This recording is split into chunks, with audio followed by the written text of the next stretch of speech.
and that you have to take the necessary steps in order to move out of that pain. So get over the fact that you've been hurt, that you've been abused, and start to say, okay, what can I do to heal? Mm-hmm. And as I said, I use the Go Hard strategy. It's an acronym beginning with getting over yourself. Each letter means something else, and I'm not going to go through the whole thing, but that's the idea.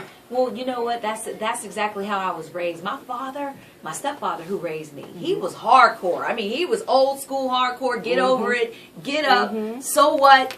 You know, dust it off and keep going. You need to be a survivor. And then some people take a different approach.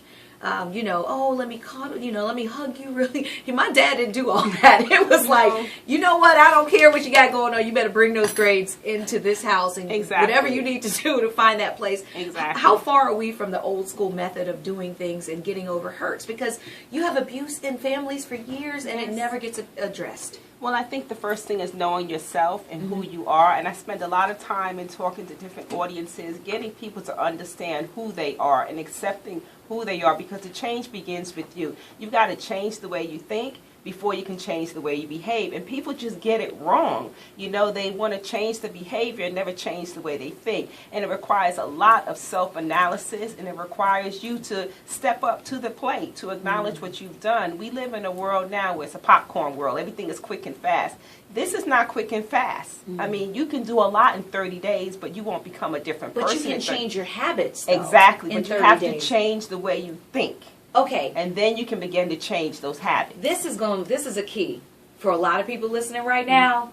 This whole "you can't steal my joy" thing. We have heard that, but it's so easy for someone to tell you that. Don't let them take your joy. But when someone is in your face or doing things or saying things that are, I don't know, affecting your day-to-day routine. Maybe it's someone at work, you know, that purposely does things to get under your skin, but not only get under your skin, but to sabotage. That's some real stuff. Now, I'm not just making this up, right? I get it. So what do you mean, don't steal my joy?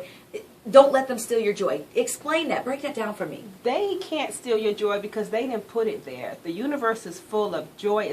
The universe is abundant with joy, happiness. Grab your piece. They didn't put it there. If you own yourself, you also own the power of change. So you may not be able to change what they do, but you can change how you respond to what they do. Because you own yourself, you own your power of change. Remove yourself from that situation as much as possible. I've been in that adverse work environment where we were like oil and water. I had to change my approach to how I was working with her. You know, I had to change the way I think when she walked into the room. I couldn't change what she did or what she said as a boss, but I could change my response to that. So a calm starts coming over you when you realize that power, right? A calm. It's yes. You own the power of you're change. In control. Yes, exactly. I love it. Okay, tell everybody where they can find you and get this book, because I know they want it right now. Okay, you can go to AdairWhiteJohnson.com, and you can go to Amazon.com. Of course, you can follow me on Facebook at Dr. Adair White Johnson. I'm on Twitter at Dr._Adair, Instagram, Dr. Adair WJ, and LinkedIn, Adair White Johnson. And so, of course, I'm going to put the links up as well at Ramona on Air, so you can just follow us all and link to us all. Yes. So thank you so much. My pleasure. For helping me as well, because we always talk and we have these great conversations about life, and I appreciate you. I appreciate you allowing me to come on and share my beliefs. You can do it. You can be empowered, and you can get over it in 30 days. All right, let's do it. Over it in 30 days.